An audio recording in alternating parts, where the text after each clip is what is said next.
श्रीनिवास पवार यांनी अजितदादांच्या विरोधात भूमिका घेतली आहे। वारंवार आपण नेहमी बघितलं आहे की अजितदादांसोबत ते उभं राहताना दिसलेले होते, अनेक चुकांमध्ये पण सुखदुःखात पण उभे राहताना दिसले होते। मात्र शरद पवारांच्या मागे ते उभे असल्याचं दिसतं आहे। कुठेतरी शरद पवार हे एकटे त्यांना पाडलं जात आहे, अशा प्रकारचं युक्तिवाद जो आहे तो श्रीनिवास पवार यांनी केलेला आहे। कशा प्रकारे बघताय या सगळ्याकडे? नाही, श्रीनिवास काकांच्या बाबतीत बोलायचं झालं तर कालच संध्याकाळी तो व्हिडिओ माझ्यापाशी सुद्धा आला आणि मी सुद्धा तो ऐकला। त्यामुळे त्यांनी भूमिका जी घेतली आहे ती जी लोकांना वाटते अशीच भूमिका घेतलेली आहे। ते स्वतः अजितदादांचे सख्खे बंधू आहेत, दादांना जवळून त्यांनी बघितलेलं आहे। तसंच साहेबांना सुद्धा, माझ्यापेक्षा वय श्रीनिवास काकांचं जास्त आहे, त्यामुळे साहेबांना सुद्धा त्यांनी जवळून बघितलेलं आहे। त्यामुळे ह्या सगळ्या गोष्टीकडे बघत असताना मराठी माणूस म्हणून, पवार कुटुंबीय म्हणून त्यांनी जी भूमिका घेतली आहे ती सामान्य लोकांना पटणारी आहे आणि त्यांना ती पटती, म्हणून आज ते तिथं पवार साहेबांबरोबर आणि सुप्रियाताईंबरोबर आहेत हे आपल्याला कुठंतरी जाणवतं। अजितदादांची आतापर्यंत मी एवढ्या वर्षात खूप काही ऐकत आले, परंतु हा घेतलेला निर्णय मला योग्य वाटत नाही। मी पवार साहेबांसोबत आहे, पवार साहेबांनी आमच्यासाठी खूप काही केलेलं आहे, असं देखील ते 6 मिनिटाच्या व्हिडिओमध्ये। पवार साहेब हे खऱ्या अर्थाने पवार कुटुंबाची जी ओळख आहे ते पवार साहेब आहेत, त्यांच्यामुळेच पवार कुटुंबाला ओळख मिळाली। आणि पवार कुटुंबाची जी संस्कृती आहे ती खऱ्या अर्थाने काल श्रीनिवास काकांनी बोलून दाखवली। आम्ही सुद्धा त्याच विचाराने आजची ती भूमिका घेतलेली आहे। जेव्हा अजितदादांनी निर्णय जो घेतला तेव्हा आम्हा सगळ्यांना कुटुंब म्हणून ते आवडलं नव्हतं, वाईट वाटलं। आणि काल श्रीनिवास काकांनी जी भूमिका घेतली ती सुद्धा पवार कुटुंबाची भूमिका आहे, ती एक संस्कृती आहे। आणि ती पवार कुटुंबाची संस्कृती असं नाही, महाराष्ट्रामध्ये आणि या देशामध्ये राहणारे तमाम जनता आहे, सामान्य लोक, त्यांची सुद्धा हीच भूमिका आहे जी काल श्रीनिवास काकांनी घेतलेली आहे। पण यामध्ये जर का बघायचं तर अजित पवारांकडनं वारंवार आरोप करण्यात येतो आहे की कुटुंब मला कुठंतरी एकटं पाडण्याचा प्रयत्न करत आहे। याकडे कसं बघताय? कारण की आता ते दिसायला लागलेलं आहे, श्रीनिवास पवार असेल किंवा तुम्ही असाल किंवा इतर लोक असतील पवार कुटुंबामधले, ते सगळे शरद पवारांसोबत दिसत आहेत। कुटुंब म्हणून आम्ही सर्वजण एक आहोत, पूर्वीसुद्धा आम्ही एकच होतो, विचाराला पक्के होतो, भूमिकेला पक्के होतो। आता पवार कुटुंब म्हणून आम्ही जिथं आहोत तिथं आहोतच ना, फक्त दादा आणि त्यांचा जो जवळचा परिवार आहे त्यांनी वेगळी भूमिका घेतली।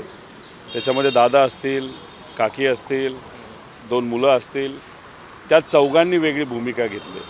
पण पवार कुटुंब तसं 100पेक्षा जास्त लोकांचं कुटुंब आहे, त्यांनी जी पूर्वीची भूमिका तीच भूमिका ठेवलेली आहे। त्यामुळे पवार कुटुंबियांनी त्यांना एकटं पाडलं नाही, उलट त्यांनी जो निर्णय घेतला त्याच्यामुळे ते एकटे पडलेत असं आपल्याला म्हणावं लागेल। निवडणुका जाहीर झाल्यानंतर आज संपूर्ण बारामतीमध्ये जे आहे ते दोन्ही गटाकडून जे आहे ते प्रचार सुरू झालेला आहे। तर राजेंद्र पवार असतील, नंदा पवार असतील, ते देखील आज प्रचार करतात। सुप्रियाताई, तर दुसरीकडे सुमित्रा पवार देखील प्रचारासाठी नाटेवाडी आणि संपूर्ण बारामती परिसर फिरतात। याकडे कसं? आता सगळे लोकात जाणार, लोकांशी संपर्क करणार, जे काही आजपर्यंत सामाजिक काम सर्वांनी मिळून केलेलं आहे त्या लोकांशी बोलून चर्चा करून योग्य अशी भूमिका घ्या अशी विनंती सर्वच जण करणार आणि त्याच पद्धतीने सर्वजण आज प्रचारामध्ये गुंतलेले आहेत। कुटुंबात कुठेतरी ही फूट जी आहे पडली आहे ती कुठेतरी भाजपने पाडली आहे असं श्रीनिवास पवार हे बोलताना देखील म्हणता आहेत। कुठेतरी असं वाटतंय तुम्हाला की बीजेपीकडनंच पवार कुटुंबात फूट पाडून कुठेतरी पवार साहेबांना कमी करण्याचा प्रयत्न, कमी लेखण्याचा प्रयत्न किंवा त्यांना यश हे मागच्या वर्षात मिळालेलं आहे ते कुठेतरी कमी करण्याचा प्रयत्न होताना दिसतोय? आपल्या संस्कृतीमध्ये, भारतीय संस्कृतीमध्ये आपण जर बघितलं तर कुटुंब आपल्या सर्वांसाठी अतिशय महत्त्वाचं असतं। भाजपने पवार कुटुंब फोडलं ते तर खरं आहेच, पण त्याच्याचबरोबर त्या संस्कृतीला कुठेतरी तडा आणण्याचा प्रयत्न त्यांनी केला स्वहितासाठी। काल परवा देवेंद्र फडणवीस साहेबांनी स्वतः एका इंटरव्ह्यूमध्ये असं सांगितलं की मी पुन्हा आलो पण 2 पक्ष फोडून आलो, पण पक्ष फोडत असताना त्यांनी कुटुंबसुद्धा फोडलं। त्यामुळे अहंकाराने त्या ठिकाणी ते बोलत असताना कुठेतरी भाजपची एक भूमिका त्यांनी दाखवली आणि ती भूमिका म्हणजे कुटुंब आणि पक्ष फोडणं जर असेल हे लोकांना पटत नाही, लोकांच्या मनामध्ये होतं, ह्याच्यामागे कर्ताधनी कोण आहे। आणि काल स्वतः त्यांनी बोलून दाखवलं, मीच आहे, कुटुंब आणि पार्टी फोडण्याचा करता धनी आणि तिथं कुठंतरी आता लोकांचं मत झालेलं आहे. असंच जर चालत राहिलं तर हे योग्य ठरणार नाही. म्हणून लोकच आता भाजपच्या विरोधात तिथं लोकांचं जनमत झालेलं आपल्या सर्वांना बघायला मिळतं. पवार कुटुंबात ही कटुता कुठंतरी संपणार का? पण कुठं संपणार? कुठं जाऊन संपणार आहे तुम्हाला वाटतं? लोकशाहीच्या माध्यमातून भाजपला महाराष्ट्रातून तडीपार केल्यानंतरच मला असं वाटतं की हे सगळं थांबेल. कारण का सामान्य लोकांचे विषय आज सरकारकडनं कुठेही चर्चेत आणले जात नाहीत, त्याच्यावर निर्णय घेतले जात नाहीत आणि कशावर बोलणं चाललं जातं.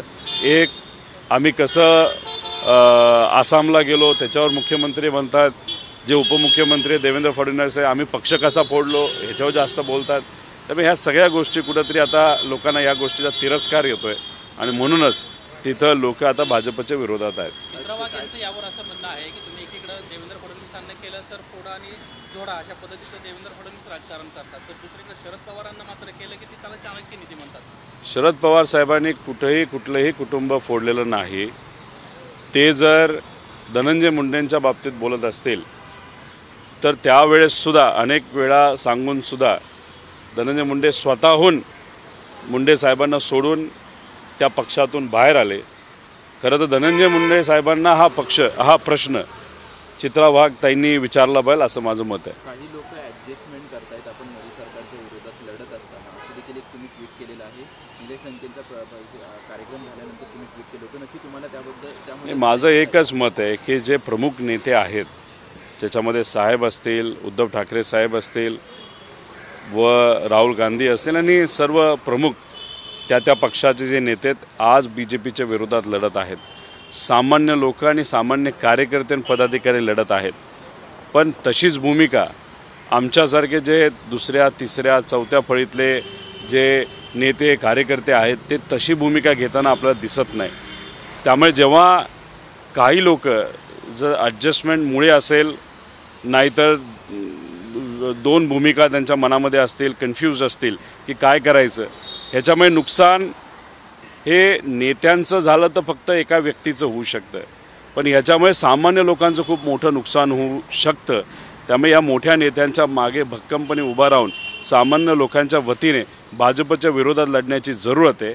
एखादा नेता जरी शांत झाला तरी त्याचा फटका हा कुठं ना कुठेतरी बसू शकतो. त्यामुळे सगळ्याच नेत्यांनी सगळ्याच आमदारांनी भूमिका घेतली पाहिजे भाजपच्या विरोधातली. म्हाडा संदर्भात मोठ्या प्रमाणात ट्विट केलेलं आहे. इंदापूरमध्ये जो 2 दिवसापूर्वी गोळीबार झाला त्यावरून तुम्ही ट्विट केलं की काही लोक जे आहेत ते अशा प्रकारे गुंडांना जर भेटून पुष्पगुच्छ देत असतील तर पुण्यामध्ये अजून वेगळं काही होणार नाही. की लोक तुमचा कोणाकडे मुख्यमंत्र्यांना गुंड भेटतात, उपमुख्यमंत्र्यांना गुंड भेटतात. उपमुख्यमंत्री अजितदादा एका जाहीर भाषणामध्ये म्हणतात की एका व्यक्तीला मोका लागत होता पण तो मी लावून दिला नाही. आणि मग ह्याच्यामध्ये जर आपण बघितलं तर कुठंतरी गुंडांना एक सहकार्य केलं जातं आणि या वातावरणामध्ये गुंडांची दहशत ही वाढते, त्यांचा आत्मविश्वास वाढतो आणि दिवसाढवळ्या लोक कोणालाही गोळ्या घालायला लागले, आमदार गोळ्या घालायला लागले. तर ह्याच्यावरनं कुठंतरी एक असं वातावरण महाराष्ट्रामध्ये चाललं आहे की जसं बिहार आणि उत्तर प्रदेशमध्ये व्हायचं तेच आता महाराष्ट्रामध्ये व्हायला लागले. त्यामुळे तुम्ही म्हणजे माझ्या मतदारसंघामध्ये सुद्धा अजितदादा एका गुंडाला तिथं ताकद देत आहेत. मग हे जर तुम्ही करणार असाल, अशा पद्धतीने तुम्ही भूमिका बदलून आज ही नवीन भूमिका घेत असाल तर हे लोकांना पटत नाही. याचा विरोध हा केला पाहिजे आणि हे सरकार गुंडांना हाताशी धरून येणारी लोकसभा लढेल असं आमचं सगळ्यांचं मत आहे. रामराजे निंबाळकर आणि मोहिते पाटील कुठेतरी वेगळा विचार करण्याच्या संदर्भात माहिती मिळते आहे. म्हाडा त्या संदर्भात बातचीत करणार आहोत. ते घेतात नाही घेतात मला माहीत नाही, पण असे 22-23 आमदार नक्कीच तयारी देतील. आहे आणि रामराजे नाईक निंबाळकर एक वेगळा निर्णय घेण्याची शक्यता वर्तवण्यात येते. मी एवढंच याच्यावर बोलेल की फक्त आता तो निर्णय घेतात नाही घेतात हे मला तरी सांगता येणार नाही.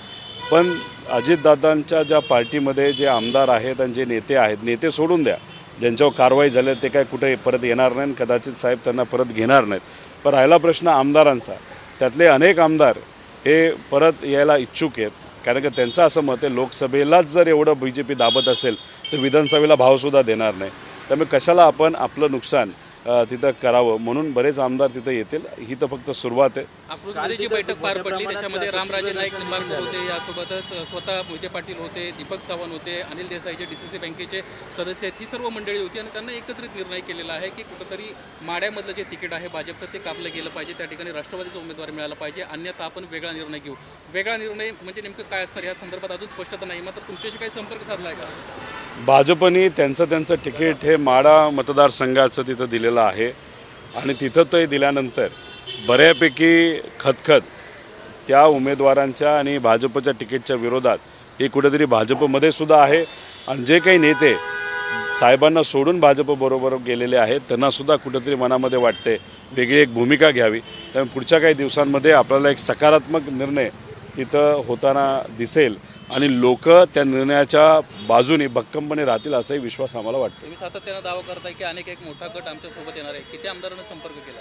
मी नेहमी हेच सांगतोय आणि मी जे बोलतो ते फक्त हवेतलं बोलतो असं नाही.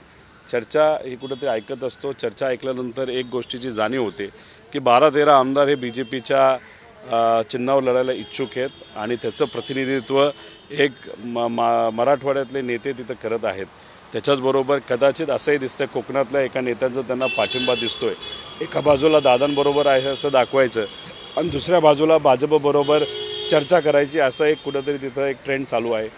त्याच्याचबरोबर आपण जर बघितलं तर 22-23 आमदार असे आहेत की ते आता म्हणत आहेत की येत्या काळामध्ये आपल्या नेत्याला आणि आपल्या पक्षाला म्हणजे घड्याळाला तिथं न्याय BJP देणार नाही. कारण का 200पेक्षा जास्त सीटवर BJP लढायचं म्हणते आमदारकी. आणि मग असं जर होणार असेल तर हातात 88.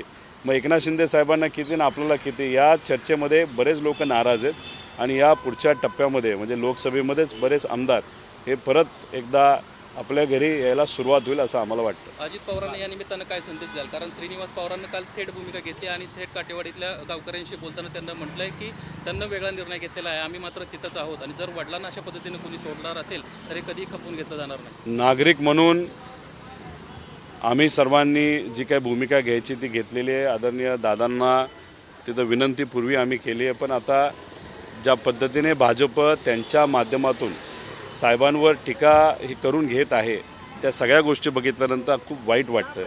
मी तर तसा लांबचा त्यांचा पुतण्या आहे. आता काल श्रीनिवास काका हे त्यांचे सख्खे बंधू, युगेंद्र सख्खा पुतण्या, त्यांनी जी भूमिका घेतलेली आहे ती भूमिका कुटुंबाबरोबर साहेबांबरोबर राहण्याची भूमिका आहे. ती भूमिका घेत असताना त्यांनी जे छोटंसं भाषण श्रीनिवास काकांनी काल केलं ते तुम्ही थोडं डिटेलमध्ये ऐका. त्याच्यावरनं पवारांची विचारसरणी आपल्याला कळेल.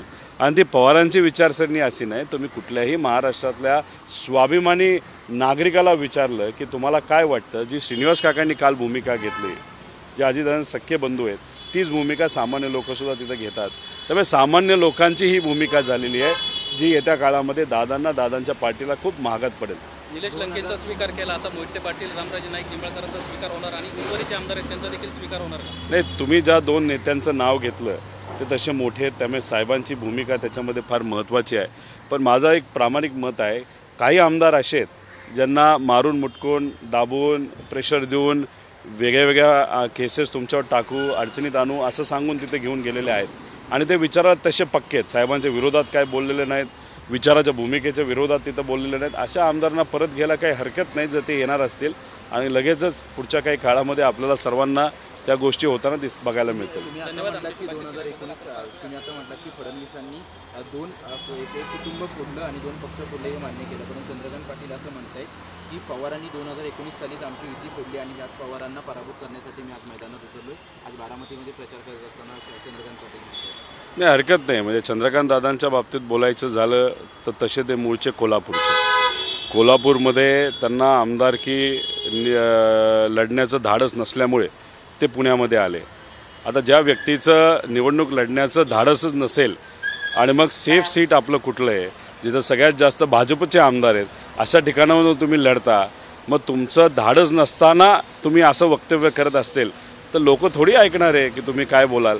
त्यामुळे आज हवेत जाऊन तुम्ही काय बोलाल, तुम्ही काय बोलताय की पवार साहेबांना आपल्याला पाडायचं आहे, तुम्ही कोण निर्णय घेणार आहे.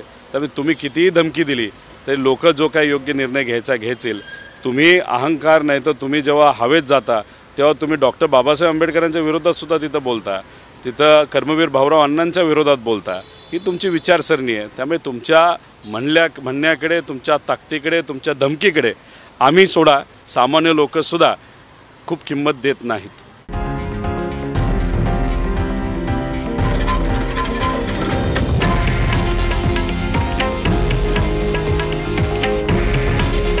हे आहे देशातील नंबर 1 न्यूज नेटवर्क आणि आपण पाहत आहात TV9 मराठी.